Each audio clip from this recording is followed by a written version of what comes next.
Hi everyone, and welcome to this week's video with me, Gail from Sober Bliss. What's been happening with me this week? How does alcohol-free living look like for me? It's been a bit of a strange week, I have to say. We had this weird kind of orange dust from the Sahara come over, and it basically hung in the air for about 2 days.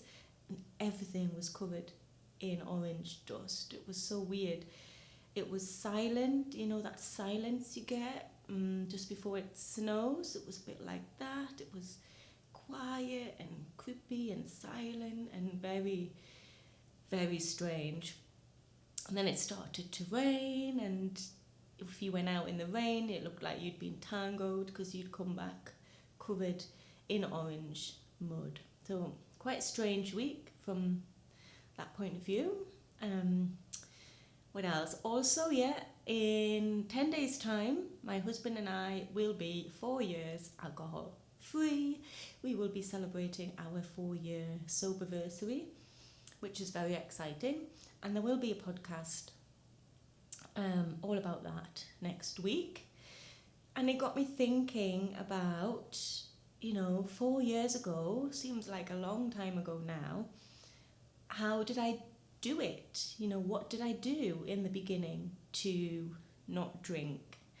And I did record a podcast last week, I think, explaining the 10 things that helped me quit drinking, the 10 things that helped me get through wine o'clock, or beer o'clock in my case. So have a listen to that. But I've also been thinking about a book that I read about a year in, I think it was, and it's the brilliant Atomic Habits by James Clear. I talk about this quite a lot to my clients because it's just full of so much useful, practical, helpful information about changing our behaviour, changing our habits, because at the end of the day, that's what drinking is. It's a behaviour. It is, to a certain degree, a habit. And, there's so much information in that book, but some things that really struck me and really helped me were, let me get this right, the 4 laws of behaviour change, according to James Clear. So what we're trying to do is we're trying to make a new behaviour, in this case, not drinking, obvious, attractive, easy, and rewarding. And at the same time, we want to make our old behaviour, which is drinking, the opposite of those things. So as difficult as possible to begin with. And that's what I want to talk to you a little bit about today. One of the laws of behaviour change is to make it easy. And this is what I do in my work with my clients. We find ways to make it as easy as possible for you not to drink. So we want to make it as easy as possible to go for the alternative. So how do we do that? What does that look like? Well, in practical terms, things like get rid of the alcohol in the house. That's got to be one of the most obvious things to do. Get rid of the alcohol in your house. And if you live with somebody who drinks, then, you might have to have that difficult conversation, even if it's just for a little while, just till you get used to it. So you're removing the ease that it is for you to go and just get alcohol. So that's one of the things you can do to make it easy. You can also get rid of everything to do with drinking. So, the glasses perhaps, the corkscrew, the bottle opener, all of those things that make it easy for you to reach for a drink. We want to put barriers in place to make it as difficult as possible for you to drink and as easy as possible for you not to drink. So you want to start by getting a good supply of all of the things that are going to help you not drink alcohol. So the alcohol-free drinks, the lovely teas, the snacks, the food, all of those things. You want to get them really, obvious, so in your face, on the counter, easy to reach, so that when you do have an urge, a craving, it's easy for you to go for the alcohol-free beer or the nuts or the chocolate, and it's difficult for you to go for the wine or the beer, whatever it might be. We want to make it easy for you to get the support and the inspiration that you need to help you in the beginning. So if you're reading, quit lit, put them out, next to your bed or on the sofa where you would normally sit. If you are part of a group, then make sure you've got easy, quick access to that group, whether it's a Zoom link or if you're in WhatsApp or something like that. So it's easy for you to reach out for that support in the moment. Often what I find is that people will resist reaching out, and they might have a drink and then they'll reach out. We want to make it easy for you to do the opposite. Okay, and also know that if you need to send a text, if you need to pick up the phone, if you need to post something, then do it. That is a thing that's going to help you in the moment. So never be afraid to reach out for help before you reach for a drink. So what else can you do? Think of the things that help you get through cravings, help you get through a difficult situation, and make it easy to do those things. So for example, one of the things I really did in the beginning that I liked a lot was going for a walk.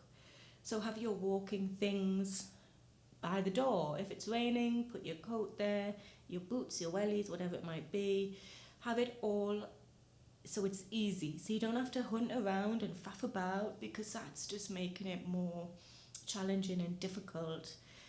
Then you might think, God, I'm just going to get a drink instead. Whereas if it's easy for you to do the alternative, then, it makes life a whole lot easier, doesn't it? So if you like doing yoga, then have your yoga mat handy. If you like listening to podcasts, make sure you've got your phone charged, or you've got a ready supply on your iPod, whatever it is that you use to listen to podcasts. So you want to have all of these little things within easy reach, easy access, easy for you to turn to in the moment when you need it most. We don't want to put barriers up that are going to stop us or make it more difficult for us to do the things that we want to do, which at the end of the day is not drink. Now, as I said, there are 4 laws of behaviour change according to James Clear. Easy, make it attractive, make it obvious, and make it rewarding. And I will probably be talking to you about the other 3 in another video, and probably in a podcast as well, because it's such an interesting topic. And when you kind of just look at it how it is and think of ideas, it will make the process of not drinking anymore much more, exciting, attractive, rewarding, easy, because you know now kind of what to look for. When we are, when we are made aware of something, all of a sudden, that's all we can think about, that's all we can see. So I want you now to go away over the weekend and think about how I can make not drinking this weekend easy for me. How can I make it as easy as possible? And if you want to think about the other laws of behaviour change, so attractive is a good one, and rewarding, this is where the treats come in. So how can I make it rewarding not to drink? How can I treat myself without drinking? So this is quite a big topic. As I say, I've just touched on how to make it easy for you this weekend, but I will be covering the other laws in other videos and in a podcast probably. So I hope you enjoyed this week's video. Do let me know what your experiences are of making not drinking easy for you. How do you do that? How do you make it difficult to drink as well, if that's something that you actively are doing right now? And if you've read Atomic Habits, do let me know what you thought of it and what you found most helpful when it comes to changing our drinking behaviour and our drinking habits. So that's all from me today. Have a lovely weekend, and remember, try and make it as easy as possible for you not to drink this weekend. And I will see you next week. Bye for now.